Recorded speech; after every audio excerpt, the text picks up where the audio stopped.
Hey y'all, welcome to Gadfly, the podcast about third parties, fringe candidates, and just generally weird American electoral history. I'm Dusty Wilson. I'm Una O'Leary. And holy shit, we are back with some more Huey Long. I realize this is going to come out after the midterms, so it's going to be pointless for me to tell you guys to vote then, so hope you did already from the past. Yes, definitely don't vote upon hearing this podcast. No, you never should go vote when a podcast tells you to. You should have that like in your Google calendars or something. But yeah, we're recording the day before election day, so either hooray or oh no. Yeah, no, it's true. Let's make a lot of assumptions about tomorrow so that our listeners can delight in the dramatic irony. Man, do you want my optimistic assumptions or my like dark and pessimistic place? I do want your optimistic assumptions. Lay it on me, Dusty. Optimistic assumption. Everything stays the same. Yeah. The Senate is still a 50-50 split. I think the Republicans are going to take the House. It's just been gerrymandered that way. So it's just, just got to accept that. But I don't think the Senate changes whatsoever. And then you can get right on the bus of being terrified for 2024. So wow, that was the optimistic version. Yep. Nah, it's like everything's gonna be fine, and then hop onto the B side of terror. Yeah.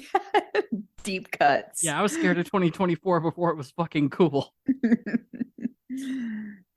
But yeah, so I feel like that's probably the most common one. I don't think there's going to be that much change. If I'm going to hazard a guess, I think Fetterman flips Pennsylvania, but Adam Laxalt flips Nevada, and that's what makes everything stay the same. So huzzah. Well, here's hoping for more of sameness. Yeah, really the winner in all this is probably Joe Manchin once again, but we'll see where that goes. This very well might be his final 2 years in the job. Oh, yeah, we could see possibly some sad tail between his legs JD Vancing. Oh man, I wish that were true. Okay. Huey Long. Let's dive back into the past. Huey Pierce Long. Yeah. All right. So when we last left Huey, the sky is fucking falling. Everything's going wrong.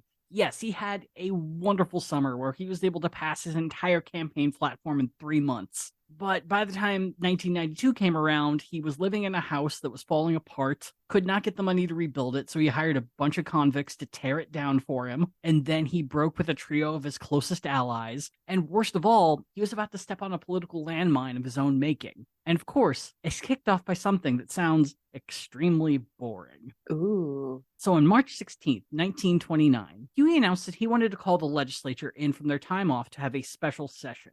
It would last for 6 days and cover a trio of issues. First being pass a bill enabling businesses and individuals to recover accidentally paid taxes, revising inheritance tax to help pay for road paving projects, and then mysterious 1 or 2 other matters.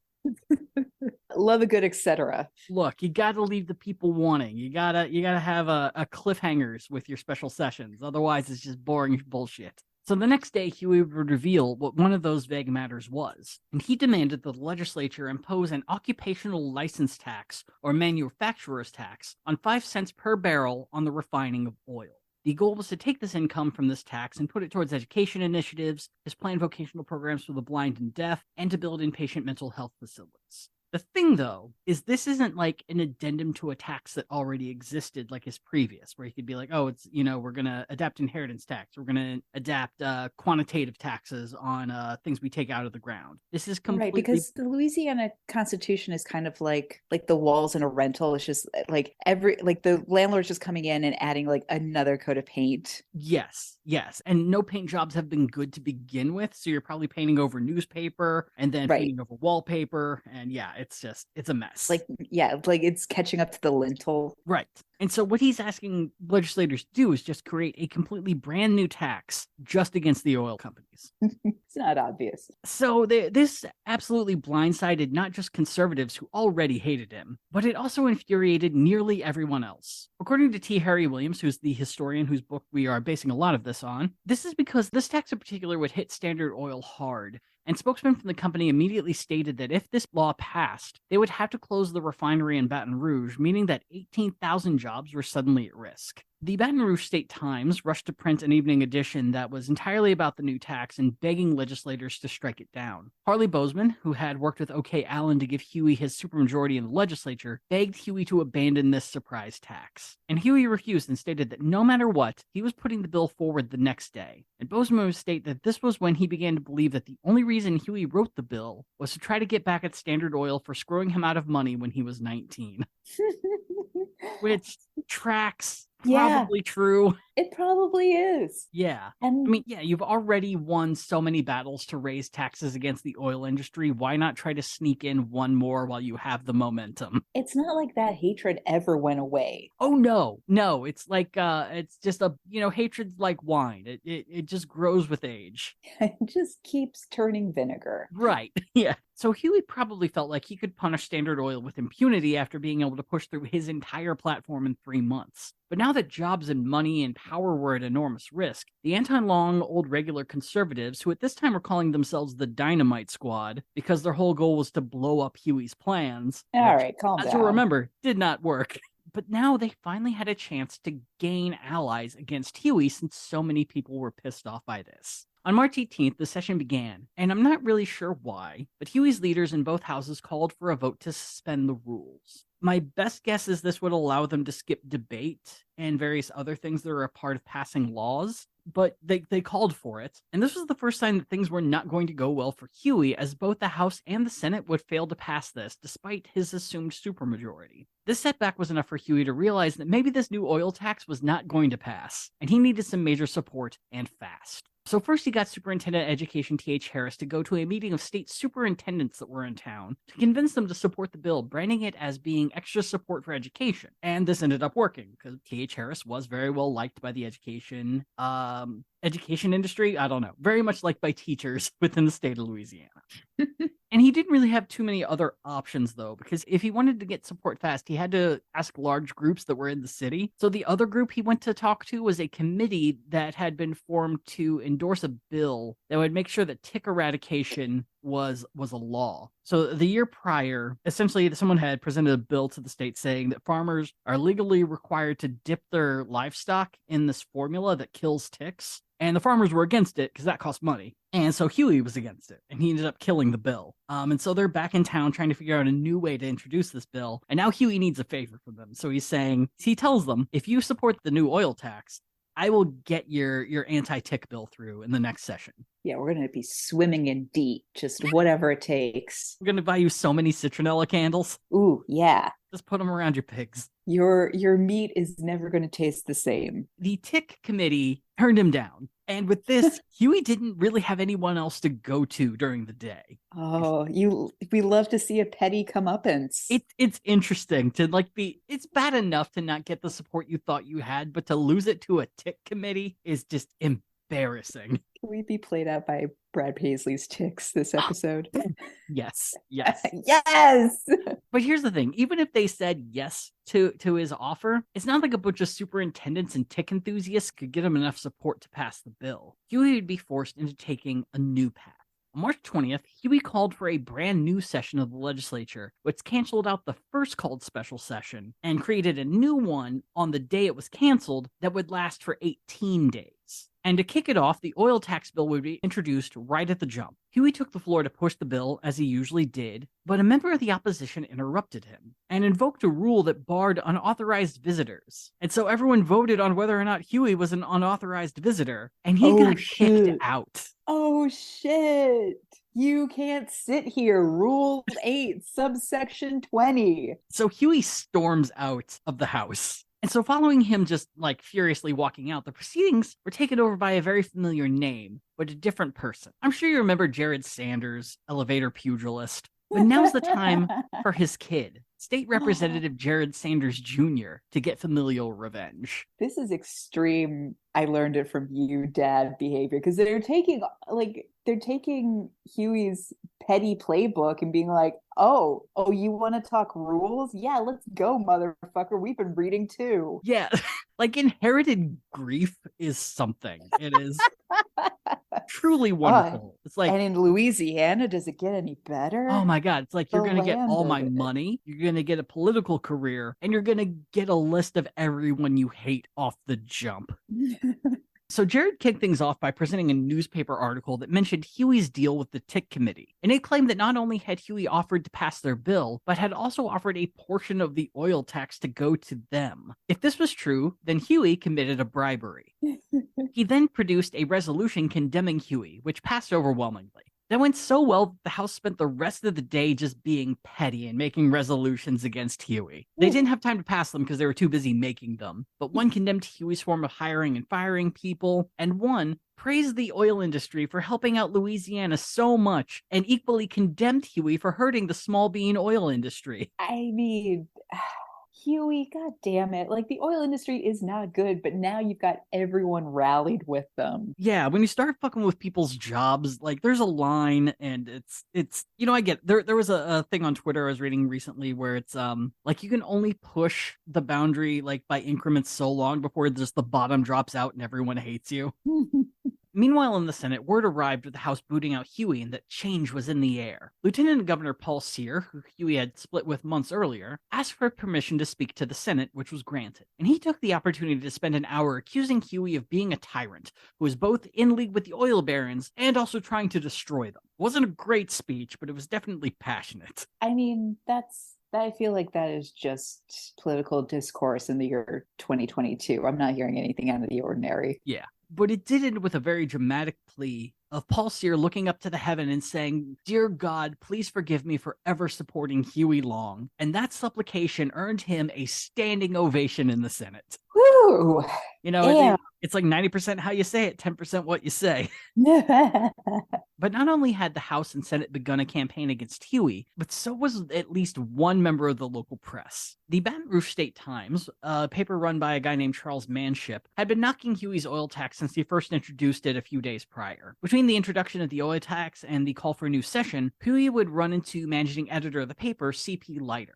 This was during a night out where they were just kind of out drinking and hanging out with people, and they shared a cordial bar conversation and just hung out like old friends, at least until Huey brought up all the articles that were against his new oil tax. Huey told Leiter, quote, "I want you to tell Charlie Manship for me that I want him to lay off me. Tell him that if he don't lay off me, I'm going to have to publish a list of names of people who are fighting me who have relatives in the insane asylum." What?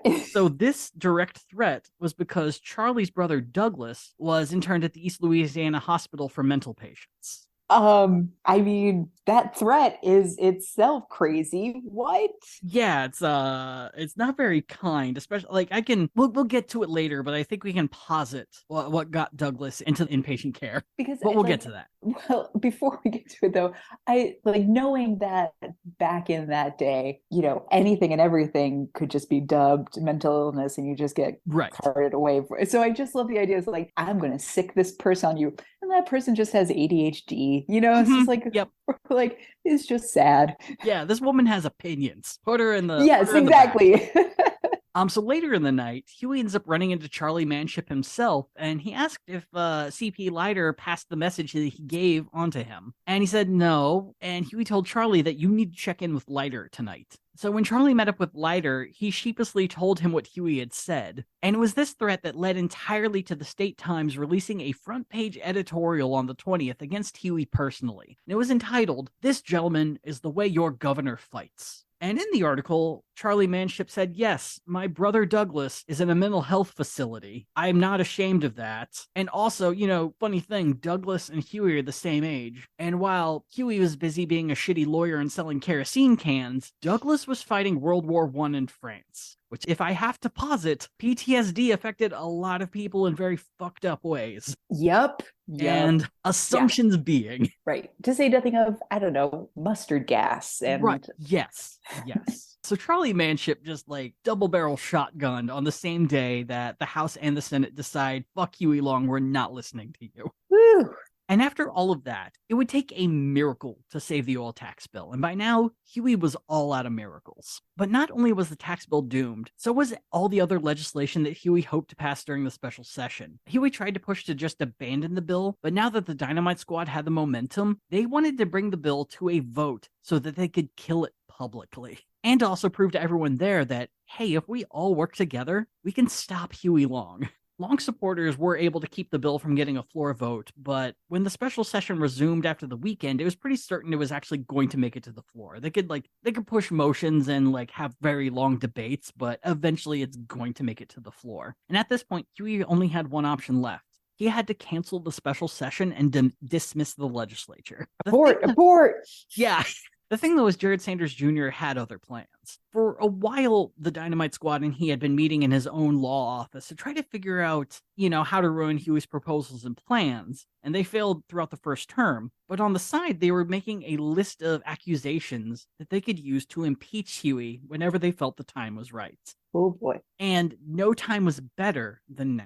By Friday of the special session, they were debating whether or not to bring up impeachment during the session or to just wait until the regular session kicked off in the summer. And when they got word that Huey was going to adjourn the session, the argument for impeachment increased. But what really kicked things off into second gear was an accusation of conspiracy to murder.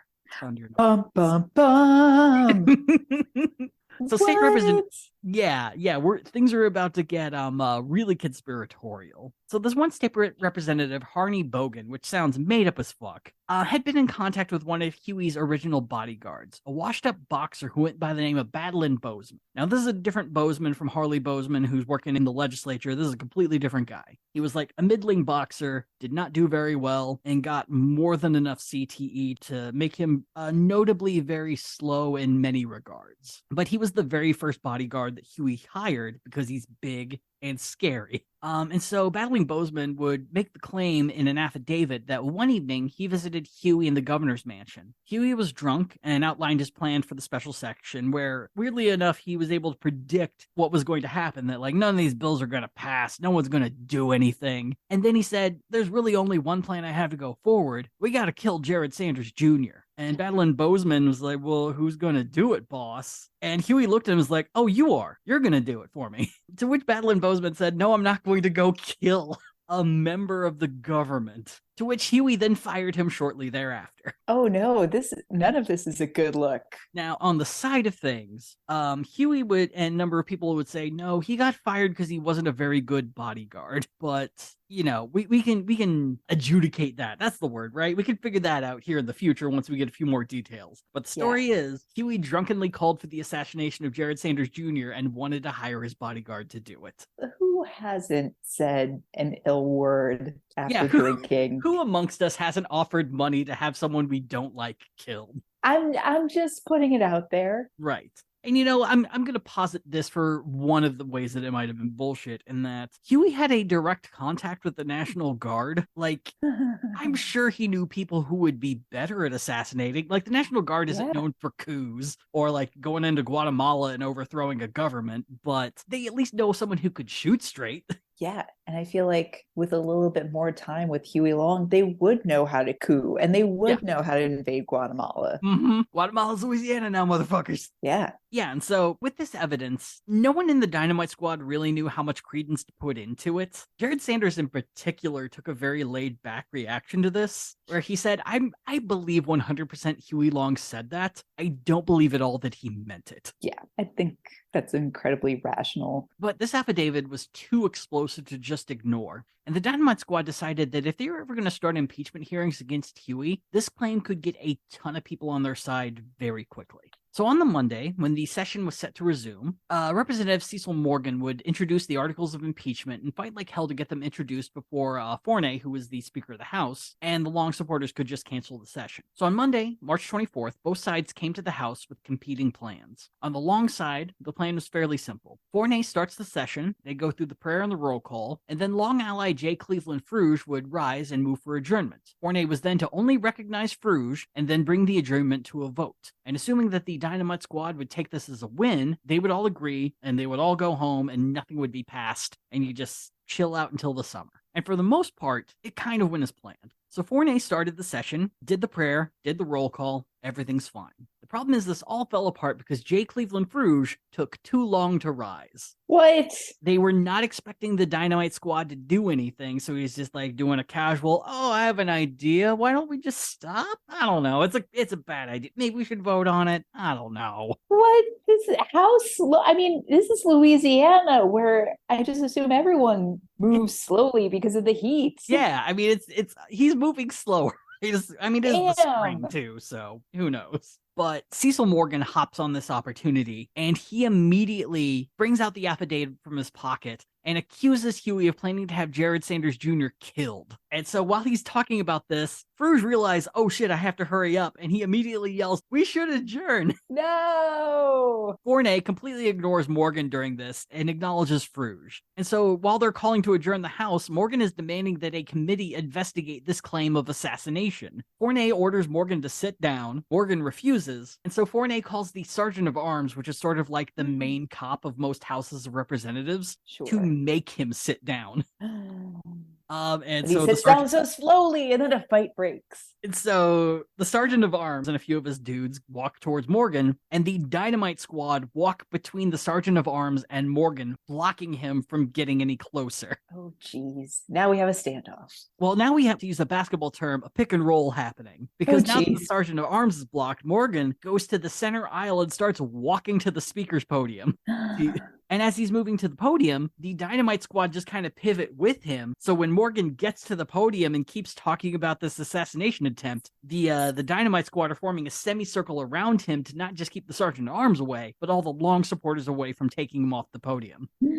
Somehow, Fournay is still kind of commanding the audience and calls for a vote to adjourn the meeting. And these, they turn on the voting machines, which, how do I describe them? They are a step above potato power. Like, these things were fairly antique for the time. And the way that they're set up is that they're like poorly electronic. And the way that you vote is you click the button once for yes and twice for no. So if things are getting chaotic and your hands are like shaking a little bit, you're gonna have some weird fucking votes. Yeah, it's not two buttons. It's not. Nope.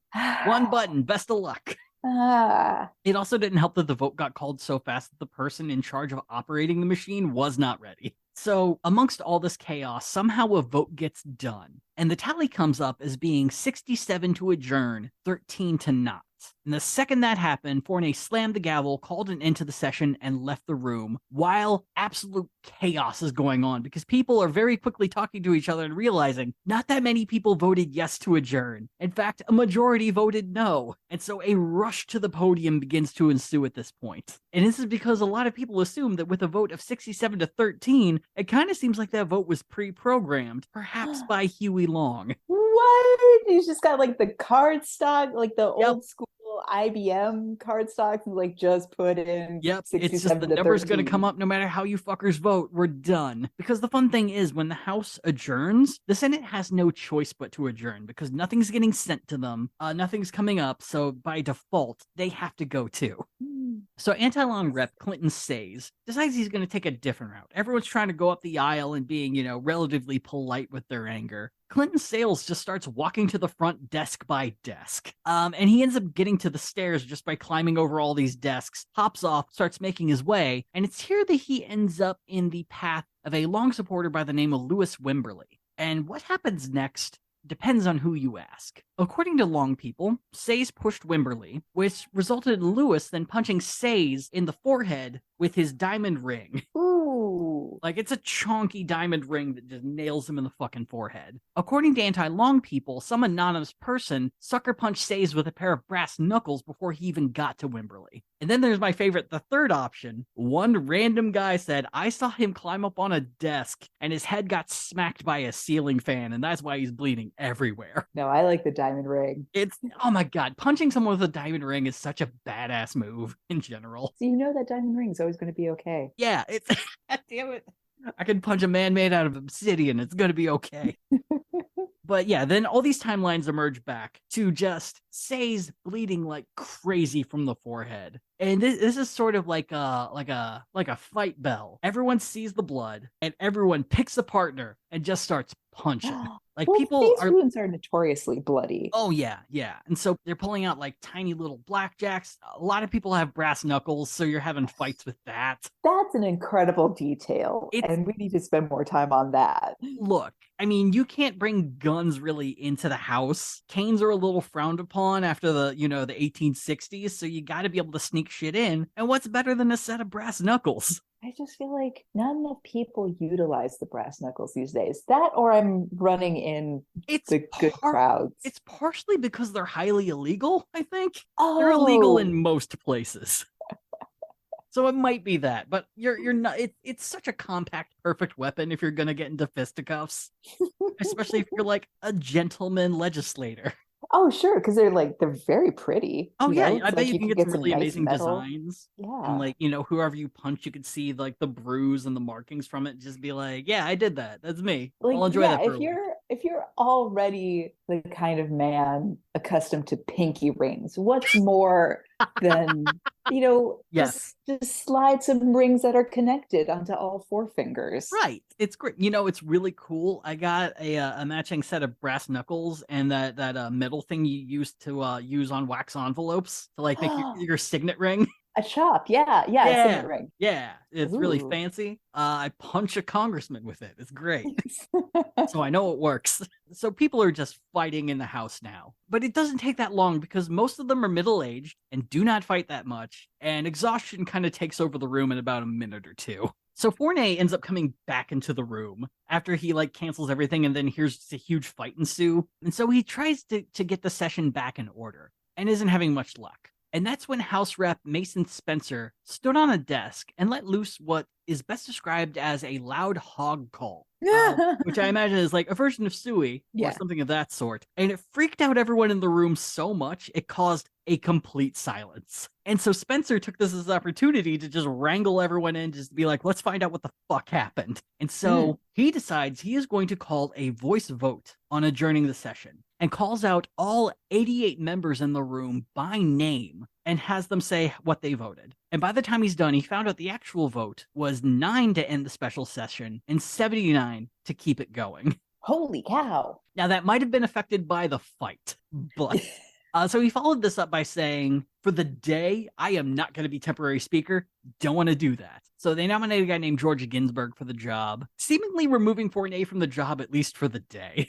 Well, he gave up. So Yeah, you left the room. he left the room. And so Ginsburg ends up getting it on a loud voice vote, and his first and only move for the day, and his only move as Speaker of the House for the time, is to just adjourn. We're going to a recess for the rest of the day. We're done. Everyone gets a timeout. Yeah. And everyone seemed to be perfectly great with this. And a few of the reps decided, hey, let's go to the state Senate and see how things are going there. Oh, geez. And the answer is nothing was happening there. Things were very calm. The Senate had passed a resolution condemning the new oil tax, and other than that, it was just business as usual. Philip Gilbert was on the verge of calling to adjourn the state Senate when news of the House chaos entered the chambers. With that news, Paul Sear called for the motion to adjourn out of order, and a vote of 19 to 17 confirmed that the session would not end. And for the first time, conservatives had beaten Huey Long. Anti-Long forces celebrated into the night. But the real hilarious thing is that the whole voting machine issue that probably made things look a lot worse, historians found that to be just an honest fuck up.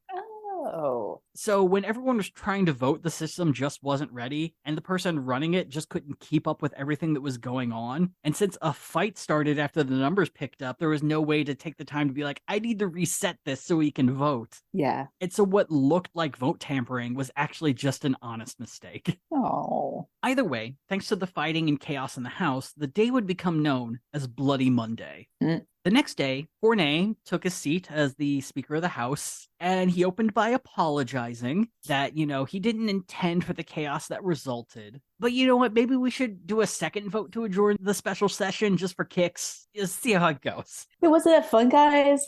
And it lost again, this time 60 to 39. And with the Long faction fully defeated, Cecil Morgan stepped up once again to demand an investigation into Huey's assassination plans. But the real meat was followed by this, when the Dynamite Squad, led by Jared Sanders Jr., introduced articles of impeachment against Huey Long. In total, there were 19 charges, and these included knuckle crack. Here we go. All right. Using his appointing powers to influence and assert control over judges, attempting to bribe legislators to support his bills, which he did. He did do that. Requiring appointees to sign undated letters of resignation. He did. He did. Misusing state funds. We'll get to that. Contracting illegal state loans. Now, this one, I couldn't find anything else in the book about this, but there was an illusion that what he did was he got state loans from an oil company in Texas or something like that. It was kind of hard to follow. Removing school officials for political reasons and intimidating teachers. So this is a debate whether or not he did this, because in December of 1928, he was trying to get his free school books things passed. And there were two parishes, Cotto and Bossier, that were the most conservative in the state. And when the state came, it was like, hey, here's your free textbooks. Both parishes refused to take them because anything free from the government is a socialism. And they weren't going to do that. So Huey responded, as he does, by trying to find a way to get back at them. And one of the ways that he did this was through a typo. During the summer session, the city of Shreveport, which is in Caddo Parish, had won a contract with the American government to open a naval base in the city. However, the way the law was written to be able to grant the land, it was supposed to say the land around the city so they could annex certain lands where the base was going to be. Instead, it said within the city, which meant it couldn't be built anywhere because there wasn't land for it. And so in December, they called a special session to be like, all right, let's fix this typo and give Shreveport their Navy port. It's going to be fine. And Huey was so pissed off, he said, no, I'm not going to do it. Take the books or I'm not going to do it. And he ended up winning. They took the books. He signed the legislation to give them their Navy base, but very nearly ruined the entire thing over them being a bunch of weird dicks. But that's just, yeah, it's, this is so frustrating because right? like, I am so petty, and I feel like I get to live a little vicariously through Huey Long, and it's just like, you didn't take the books in the first place.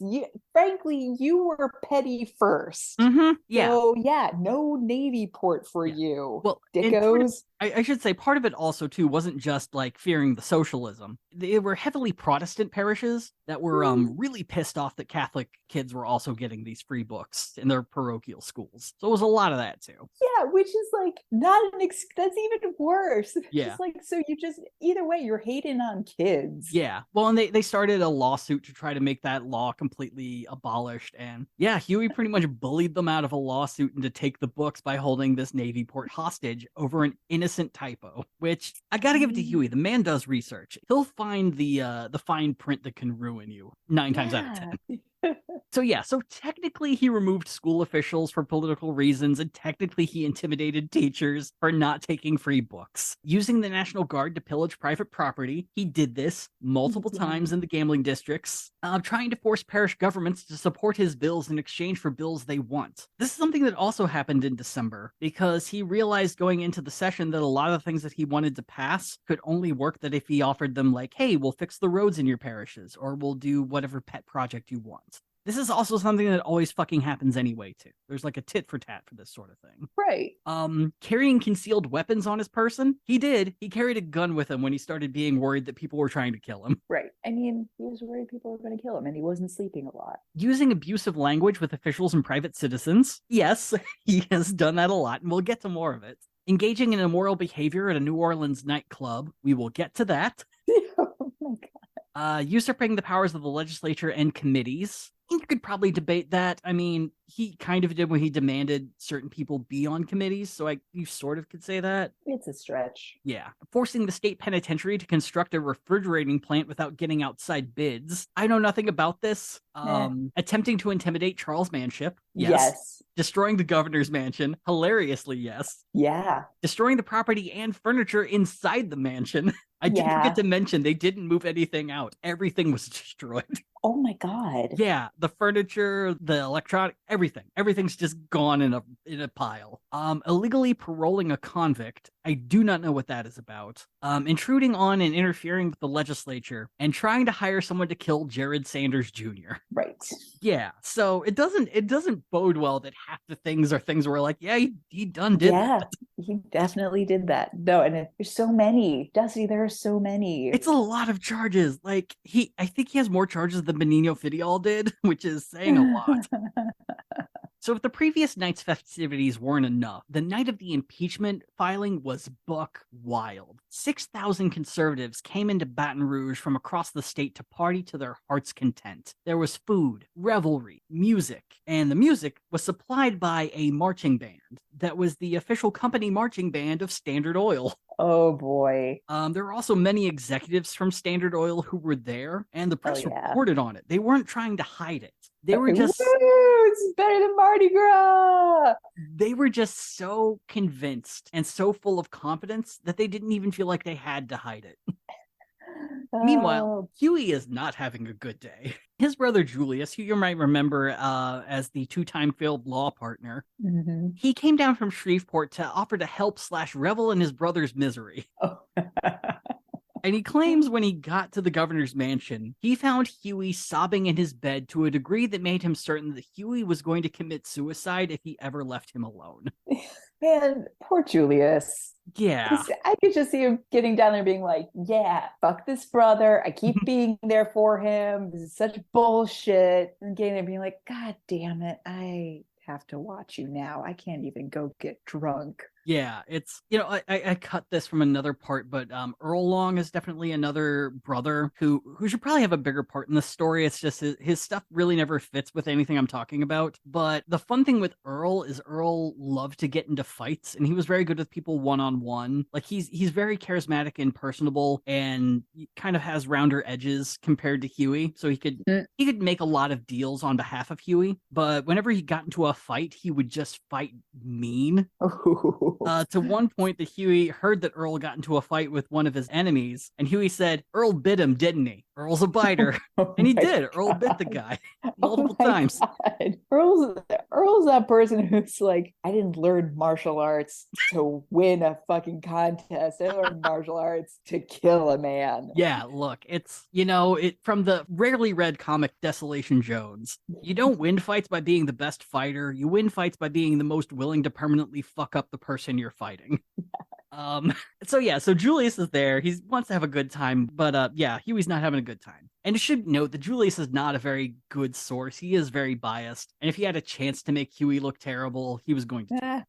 But part of the reason why I thoroughly believe that Huey was having a rough time is that if Huey is impeached, it doesn't just mean he loses the governorship. Louisiana law says that if you're impeached, you are banned for running for public office in the state for 25 years. Oh. So if he gets impeached, he's done. That's it. Yeah. And like he has a very clear plan of what he's going to do. And if he gets impeached, he's not running for senator. He's not running for president. He's just done. So after a few days, Huey starts to come around and he decides, you know what? It's time for planning mode. Time for planning Huey. So first, Huey relied on his circular system and started mailing supporters about what was happening. On the 28th, he published his first circular in a series warning the public. He named the first one, The Same Fight Again. The Standard Oil Company versus Huey P. Long. And in these circulars, he set a theme of the main fight, that he would rather be impeached than let Standard Oil ruin the programs he designed to help the children and impoverished the state. From March through May, Huey sent out 900,000 copies of his circulars across the state. And who delivered all these papers, I hear you ask? Only a fleet of unmarked vehicles driven by anonymous men. What? And by that I mean, the unmarked vehicles were cars that were owned by the state, and the anonymous men were all state police. I was gonna say, it's like, Huey, are you using the National Guard? Yeah, he's using his strong support in the state police to be able to drive these around. So the state police would grab a stack from the printers, drive it to the parish that they were set to go to, give it to the parish bosses there. The parish bosses would give it to a number of their captains in the parish, and they would then hand it out to every single home that they possibly could. The turnaround typically was 2 days to go from printing to the entire state having a copy of this circular. That is incredible. But then again, he's using state resources. Yes, he is. He is. He's doing things that are very illegal, and I'm sure he's taking advantage of those brand new roads. Yeah, absolutely. I just love this. The state troopers are being sent out with state cars, and then everyone's getting these flyers being like, "Hey, these impeachment charges are bullshit. How dare they?" You know what? This is a lot more exciting than the Daily News. This is great. I love it. Thank you, anonymous human, for giving me this unbiased news.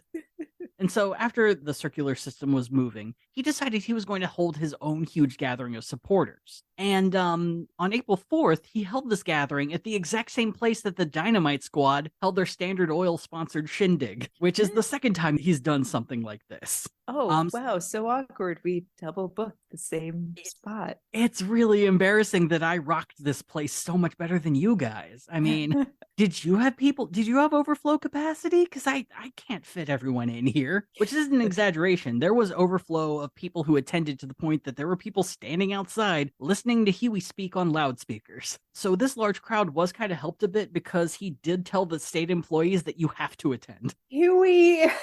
Yeah, we're starting to get some real turns on this guy. So Huey gives a 2-hour-long speech where he recounted his successes and stressed that Standard Oil had bought out the state representatives who were trying to impeach him, and the meeting resulted in adopting resolutions to reject the impeachment charges of the House, for fuck all that would do. In response to the Standard Oil accusations, the Dynamite Squad felt that they could probably play on this a bit and demanded that Huey supply the names of everyone that Standard Oil had bought and bribed, and whom at Standard Oil did the bribing. And Huey said, "Oh, I'd be glad to do it if you call a House investigation on the matter." They backed down, knowing that, yeah, Huey probably does know who did this. Oh, no. And he's absolutely going to prove who took money. The fact of the matter was, the person who did this was a friend of Huey. The guy was like a northern Louisiana dude who was known for being able to make deals and like operate in the shadows very well. And he was a friend of Huey, so he's like, I need you to know I'm doing this. I'm not going to do this behind your back. I'm going to stab you in the front just so you know I'm doing this. It's a great picture. Here is the knife. It's going into your chest. Yes. Know that I love you. Right. And so, yeah, so Huey knew exactly who was being bribed and who did it. This is just incredible poker playing at this point. You know, it's one of those things where you win one lucky hand at poker and you're like, I think I'm good at this. And, and Huey's just sitting there is like, sure you are. You're very good at this. Why don't you go just stay a little in. longer? Take a free drink from the casino. Take 2. The impeachment testimony would kick off the month of April. The House set April 25th as the deadline to complete their investigation, and started with probably the easier of the charges to confirm, Huey threatening Charles Manship. Within a couple of days, Leiter and Manship would testify, and on April 6th, the House would vote on that charge, and it would pass 58-40, meaning within a few days, Huey Long had been officially impeached by the House. So the Senate wouldn't begin their trial until May, which gave the House plenty of time to confirm the other 18 remaining charges. And this is where things go a bit haywire. So next up, the Dynamite Squad went after the charges that Huey had been bribing government officials. And they called a guy, a state rep by the name of William H. Bennett, to the stand, whom Huey had alleged to have claimed he had, quote, bought him and paid for him like you would a load of potatoes. Damn. However, William spent his time both claiming he wasn't bought and that Huey had bought him, but nothing came of it. It was essentially one of those things where, you know, Huey Long is now your enemy. You're willing to say that he did pay for you, but you don't want to impugn your honor. Right. So you have to try I can't be bought, but Huey definitely used me. Right. And so it ends up creating this testimony that isn't good for either side to use. It's just this like weak sauce middle ground that you can't prove during a trial. Yeah. On top of this, the Dynamite Squad was worried about being able to prove that he paid off the judiciary because they feared that so many people in the judiciary had taken bribes or done things for exchange for favors that they would just embarrass the whole system and it would grind to a halt. Right. So at some point, I'm sure they're thinking like, what can we say and do that won't completely demolish trust within the governmental system of Louisiana? Like we can't go too deep into the mud. Right. It's all bad. And finally, they did have the realization that if we charge him for impeachment for this, we have to impeach every governor before him. Like every governor in Louisiana has always done shit for favors. He's always given jobs to people who supported him. You know, this is standard operating procedure. So if we do this now, no one's ever going to be able to do it again. So think on that. So after this one testimony, they decide to drop all of the bribery charges and never speak of them again.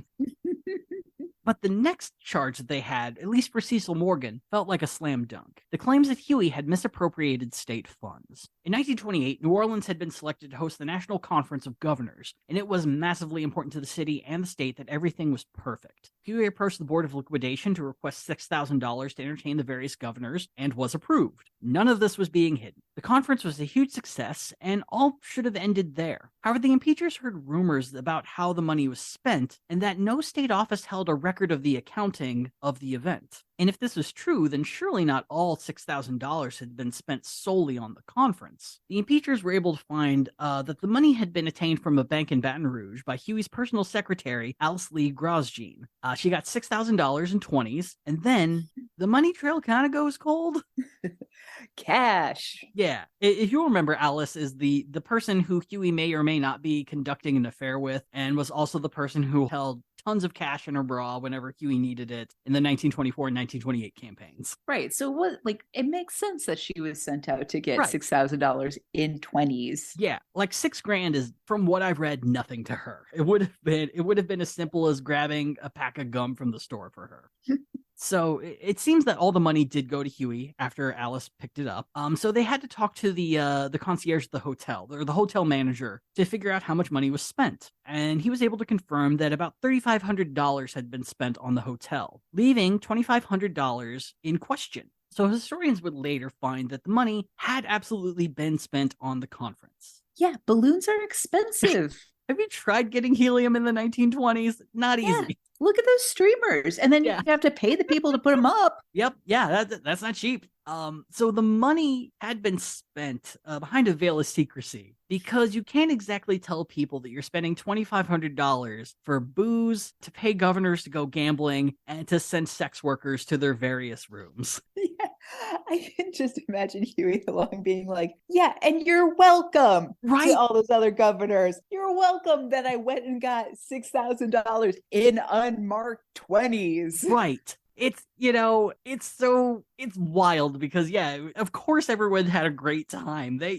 got to experience all the things that for normal people are vastly illegal. Right, but in Louisiana, it's just another Wednesday. Right. It was like just imagining a governor going to one of the parishes that Huey sent the National Guard and gambling, and just like the irony of that bullshit. Yeah. Just knowing he can send in the National Guard whenever he wants to get the money back. Here's a C note. Go have fun. Yeah, and so that's where the money had gone. But Cecil Morgan was convinced that the $2,500 had actually been spent by Huey to buy a brand new red Buick. So this was based off Huey going to the legislature in 1928 and requesting $10,000 to buy a new company car for himself, or government car. I don't know what they. Yeah, and they said no. That's a lot. We're not giving you $10,000 for a fucking car. $10,000 for a car in the 20s? And supposedly he responded with a laugh saying, "You sons of bitches are going to pay for it. You just don't know it." Which would piss off, I'm sure, multiple people. Yeah. And so the day after Alice Jean got that money, Huey was seen driving around in a brand new red Buick. And on the side door, it said, "Not state property, executive department." Damn. But I do love that's like the idea of Huey's retorting in a public setting too, being like, I didn't use money to buy a Buick. I used it on a Coke and whores. You idiot. Look, Governor Pappy McDaniel had multiple plans. I had to get him a case of whiskey. You think that shit's cheap?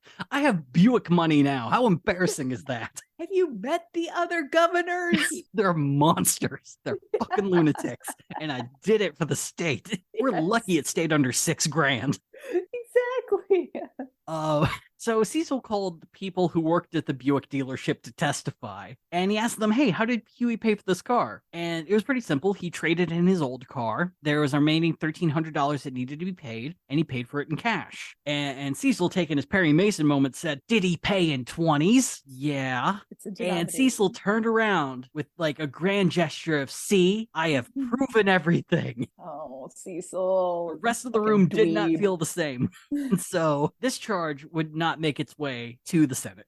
And finally, you got the juicy shit, the real hot goss. All the stories of Huey being a vulgar cad. So the first issue is that Huey, despite being a governor, he did swears at people, which, we're talking Southern genteel government types and, high society people. You don't swear in the company of good people. So the first witness who was called was a woman who worked at the highway department as a telephone operator. She had a habit of eavesdropping in on calls. And she got caught when Huey was talking to OK Allen on the phone. And I don't know if she coughed or something, but he heard her. Oh boy. And used a bunch of vile language to tell her she was fired. I mean, Now, look, there's an HR way to fire someone for eavesdropping on True. conversations. True. But if your governor's already paranoid that people are trying to kill him, maybe don't. Yeah. So they call her to the stand, and she's explaining all of this. But whenever it gets to like what language did he use, it's like he told me I was blankety blank fired, which created a problem because you can't impeach someone off them saying blankety blank. Yeah, You have to say what they said. Madame, you need to drop the goods. But she is a woman of high character, and no matter how hard she was pressed, refused to swear in public. I just like this is a state that was knee deep in Jim Crowism, but sure, let's all paint airs. Yeah, no, we're good people. We don't swear in rooms where there are others. And so yeah, they had to find another witness who could attest to this. And lucky for them, a trio of people from Caddo Parish had showed up to try to knock out Huey for the whole thing of like, hey, you intimidated teachers when you tried to give us good free things. Yeah. And one of the three was like, yeah, I'll testify. And so he goes up there, tells the story, and then he speaks of this private moment where Huey spoke poorly of three different people. And they were like, well, you need to tell us what exactly he said. And he kind of relented for a bit. He was getting a little nervous about doing that in front of all these people. But after a bit of goading, he agreed, okay, I'll tell you what he said. Now, of the three insults, I'm not going to say one because it's a slur. So we're going to skip that because we haven't really talked about Huey's weird racism. Okay. I mean, I assumed it existed. So we'll just go ahead and cover this now since the topic's come up. Huey was kind of like a racist opportunist. There's not a ton of evidence that he was like a supporter of desegregation or the equality of all people, but he didn't like using race as an issue for the main purpose that he thought it was honestly a distraction and a non-issue, which is also wrong, but a different kind of wrong for the era. So there are times that he would attempt to use race baiting during speeches, like during I want to say it was during Ransdale's senatorial run. It was for Broussard, where he said that Broussard has done more for the white man and, you know, establishing white culture and things like that. But it was noted that it wasn't a very good speech. He didn't have the same passion of when he was talking about other things. So he would use it. He just typically wasn't, you know, as energetic about it as other people were at the time. Jeez. So it's weird. Just a half-hearted white supremacist. Right, yeah, 100% that. It's like, I do not believe that Huey Long was a champion for all people whatsoever. So whenever he did let this racism slip, it's very jarring. Just because you're so used to not hearing it, and then when he does, it's like, oh yeah, I forgot, you're terrible. Yeah. You're more terrible than I remember. Yeah. Yeah, so it feels like there's a little bit of feeling like I don't know, like in that way he's a little bit more of a modern day, or at least 20th, like later 20th century politician, where it's just like, you know what, you're all weird, lazy white supremacists, frankly, for the most part, but we're so used to at this point, like, I mean, I don't see color, and like a vote's a vote. Yeah, his talking point of race being a distraction is something you hear on the right and in this new communist right that's going on right now, like LaRoucheism is really big on race being a distraction from the class war. So yeah, I guess he was a pioneer in that. So there's that. So that was the first thing. He led off with that to like warm up the crowd. Next, he said he called one guy a son of a bitch. Which, you know, it's a step up, not polite. And then he called Robert Ewing, his old newspaper pal, a shit ass. And I'm furious because it's a really good swear. It's a very good swear that I am furious we don't use more.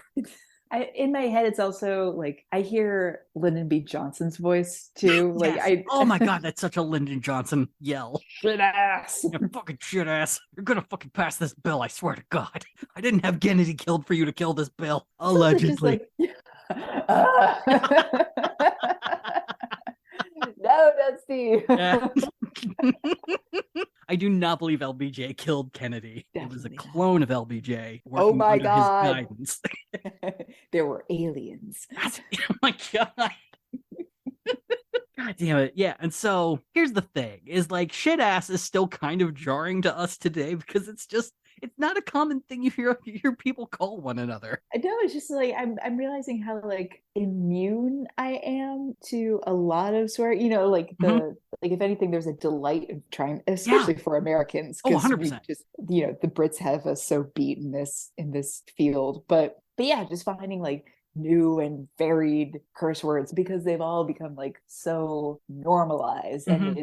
it's kind of interesting to think about the time when they weren't, Right, when they right. really were curses. Right. So, after this guy unveils a shit ass to the entire crowd, the plan of the Dynamite Squad backfires immediately. Because here's the thing, Huey said all this stuff in private. So, before knowing what he said, you could just like assume he was like, oh, goddamn this person, or, you go to hell, individual, Yeah. or like, I don't like the way you talk, you crumb bum. And so, once you actually hear the words out loud, it changes things. But it's even worse though, because now you're associating those words to the person who said it, and the person who made him Yeah. say it was one of the Dynamite Squad. And I will have you know, there are Southern gentlemen in the audience of high society, and there are women here who are blushing, and who knows what men thought a blush was then. I'm sure they're dying. All the blood's gone to their cheeks and they're going to explode. There are going to be period outbreaks now. And Bears are so going to come down from the hills.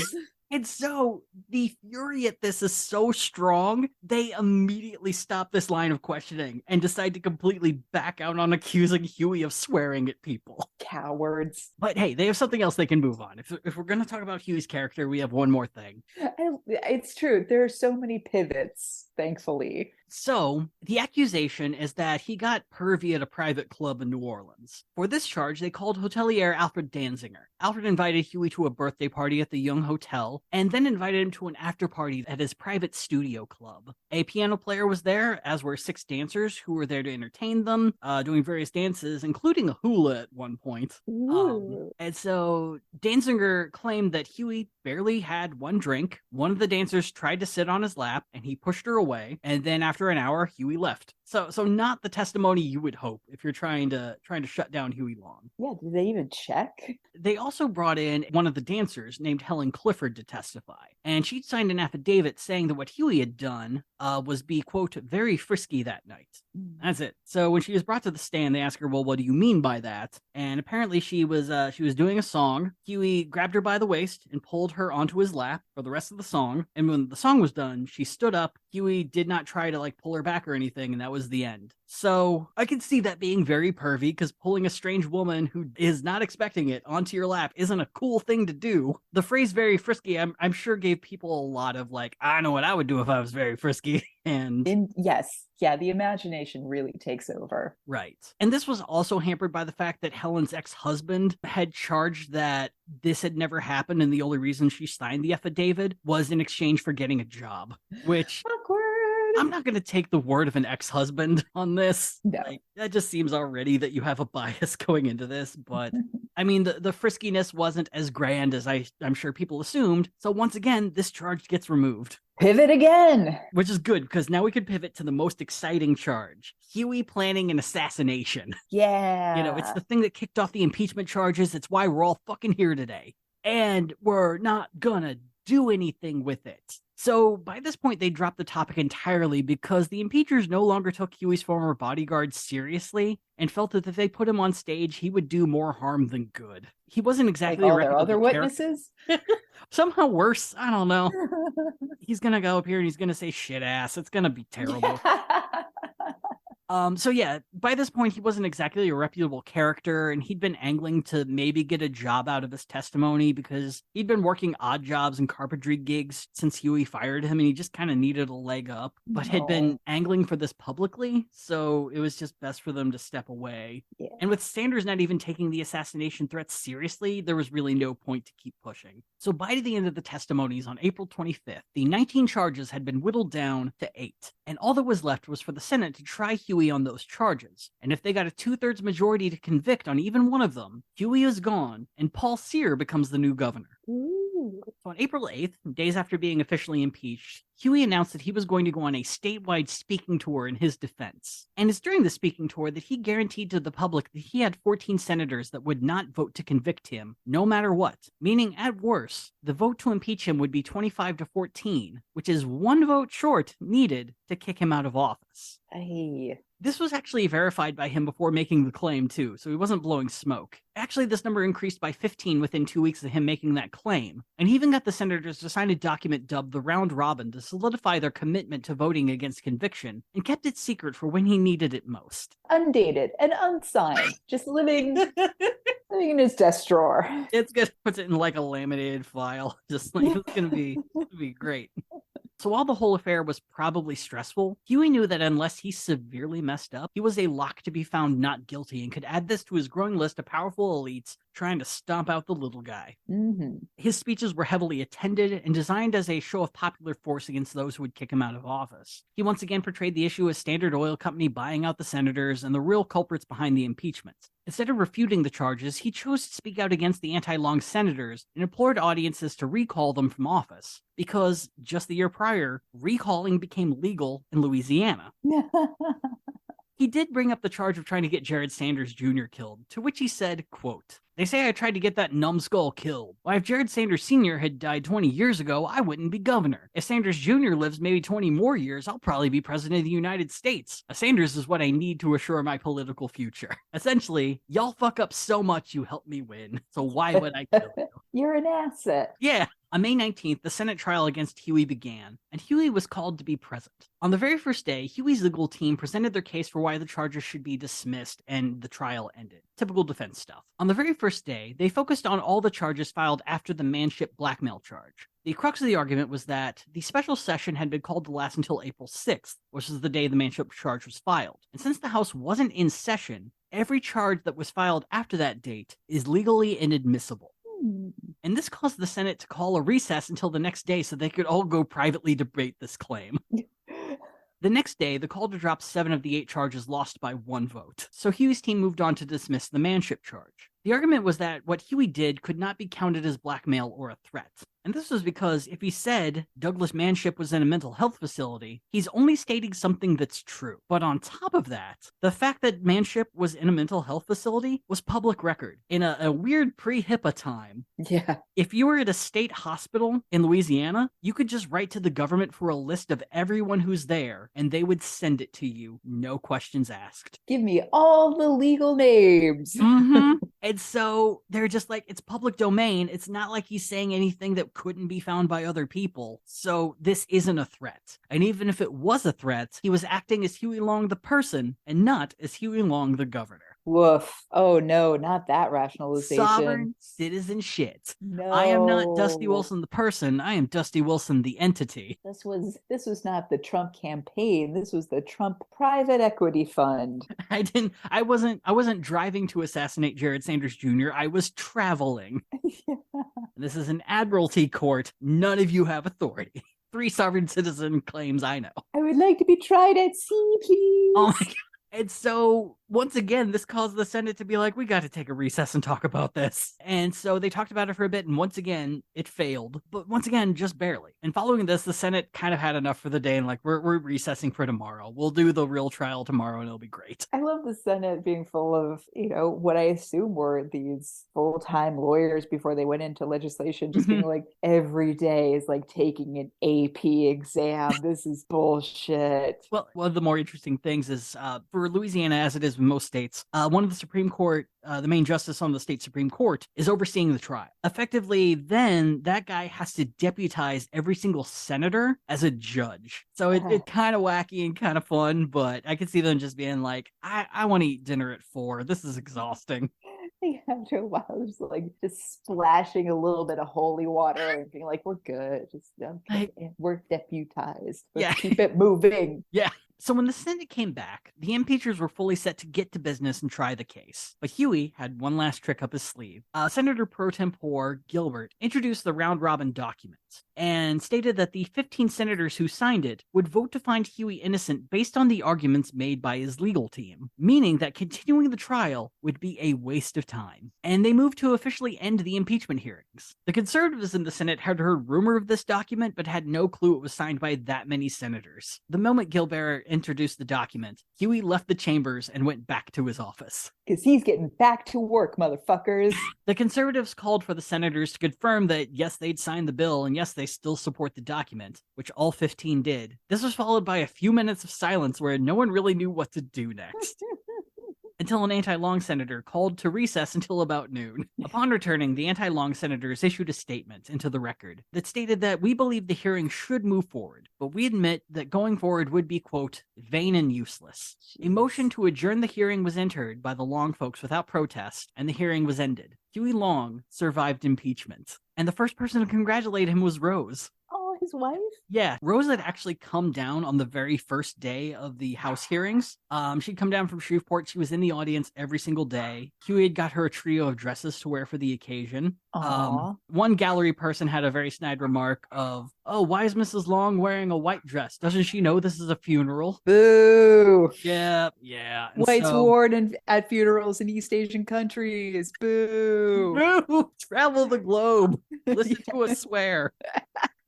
Yeah, and so she kissed him congratulations, and he replied to her, quote, well, I guess you're still first lady of the state. Aw, just like, yep, and deuces. And then she took a train back to Shreveport. Boom. Did my job, I'm good. The thing, though, is since none of the charges had been tried, that meant that if a hostile legislature got voted in, they could reintroduce those charges. No and kick double Huey out of jeopardy office. here. So Huey had to now make sure that this never happened. Many folks close to him noted this was a moment of personality change for Huey. One of his sisters noted that before the impeachment, he was willing to listen and confide in nearly anyone. But following, he was more shut off in private, but also more willing to use every single tool at his disposal to get what he wanted. As one lawmaker would say, impeachment, quote, made him vicious. Then again, we also know Huey loves a grudge. He's never exactly been a good person. He'll be good to you as long as you're on his side, but he will turn on you. And if you turn on him first, he will destroy you. Yeah, and I would say, like, sometimes it doesn't even need for like a slight to happen. Sometimes you're just no longer useful. Mm-hmm. And so I think more of what people are trying to say here is that he's now gone from being an asshole for more of a sport reason of like a fun thing to do on the side when I'm succeeding, to now it just being he's just a wounded animal full of rage. So in the wake of the hearings, Huey gave all 15 round-robin signers jobs within the administration, would do any favor for them within his power for the rest of his career, even if he felt like they were being kind of annoying about it. But then came the revenge. He fired anyone within the state government who were allies of Robert Ewing, John Sullivan, and any of the major impeachment supporters. He initiated 9 recall elections against legislators who had pushed for his impeachment. The problem, though, is that the law was still so new that no one that he hired to lead the recall elections knew what they were doing. And so you had a lot of petitions that were filled out incorrectly. And so out of the 9 he tried to push, only 1 succeeded. So in this regard, Huey now has to wait for election cycles to be able to kick these people out, meaning he now has to be kind of patient about things. And the shift to plotting patience was a new feature to Huey's revenge, and the calm, unhurried nature became a theme from 1929 to 1930. He is getting older. He is getting older. True. Wiser, it's true. He's like in his 40s, I think. Oh, okay. Yeah. So very few bills would be passed during this time. Huey and the anti-Long factions were at constant odds with each other, and the sting of impeachment all but destroyed any chance of compromise between the two camps. The most high-profile bill to come out of both years was a law that required farmers to dip their animals in an anti-tick formula. Oh. Yep. Didn't give him a favor, but he passes it anyway. Damn. Okay. But Dip that meat. Yeah. But despite the lack of progress, Huey was still in good spirits. And that's because he was ready to move on to part 3 of his plan. Because while he's governor, he could always be at risk for impeachment. But one of the quickest ways to end that threat is to run for senator. What? He's actually doing it?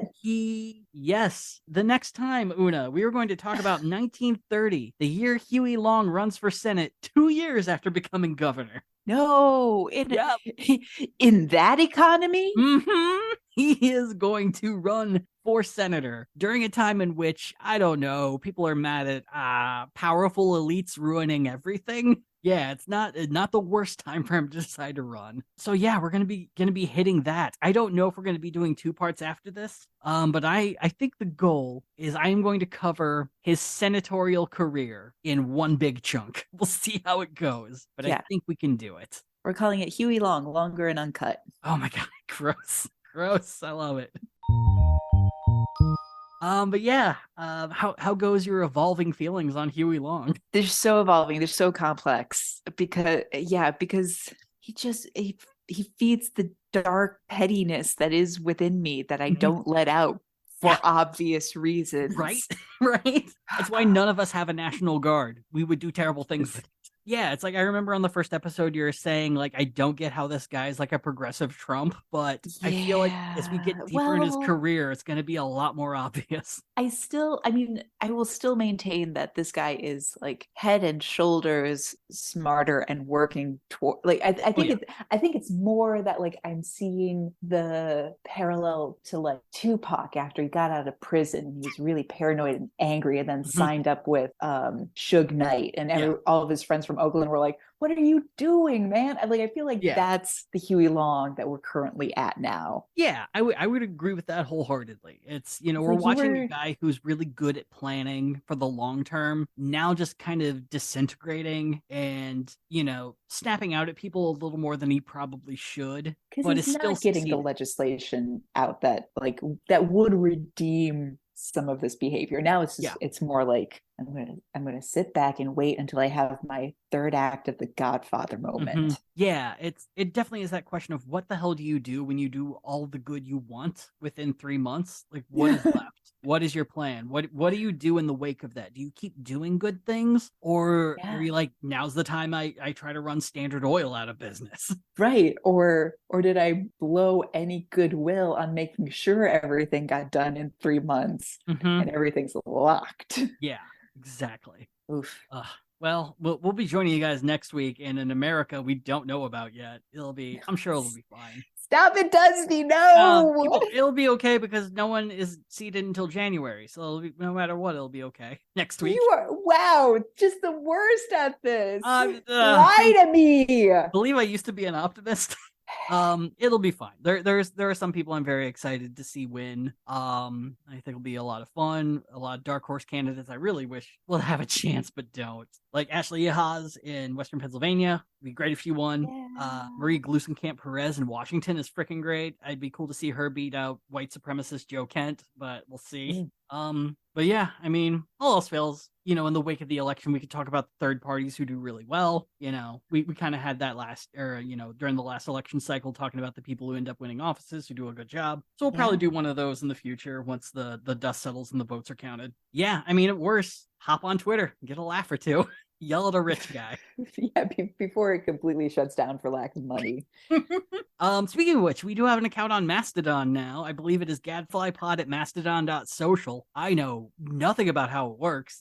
No one does. And I love that it's named after just like an extinct megafauna. Sure. Yep. It's, I can barely function Discord. Mastodon will kill me. Truly, though. So I'm excited to see what, maybe LiveJournal will come back. That's, mine's still active. Frankly, that would be great. It'd be wonderful. Give Tumblr a bump. You know what? I've never been on Tumblr. To tell you how bad at tech I am, I never did Tumblr because it's hard to read. I don't understand the process of comments on Tumblr. Tumblr was the moment I realized I was old. That I looked at it and I was just like, I don't get this. And then, our mutual friends many of them were like very much too much on Tumblr and like the fan sites and everything. And I'm just like, this is an alien language to me. 100%. Yeah, I guess we'll see what the kids are using here in a bit. Like maybe TikTok will do a Twitter. We'll see. No, I don't want to be radicalized. I'm already on this podcast. I mean, on that note, I guess we'll see y'all next week here on Gadfly. Join Mastodon. Don't really know how it works. Gadfly is a production of Added Serotonin. Our episodes are edited by Brianna Valentine of Rem Alternus Productions. Our theme song is Sophomore Makeout by Silent Partner, and you can find us on Twitter and Instagram at GadflyPod. Ready to level up your cosplay game? Check out the Geek Forge on Etsy. With a variety of props to give your photos that extra spark, you'll find just what you need. Hold magical fire in the palm of your hand, or take a potion to restore your mana. With a large variety of colors, you can choose your own magical flavor for your cosplay. Bring drama to your photo shoots with these vibrant props and more, all available at the Geek Forge. Are you ready to level up your cosplay?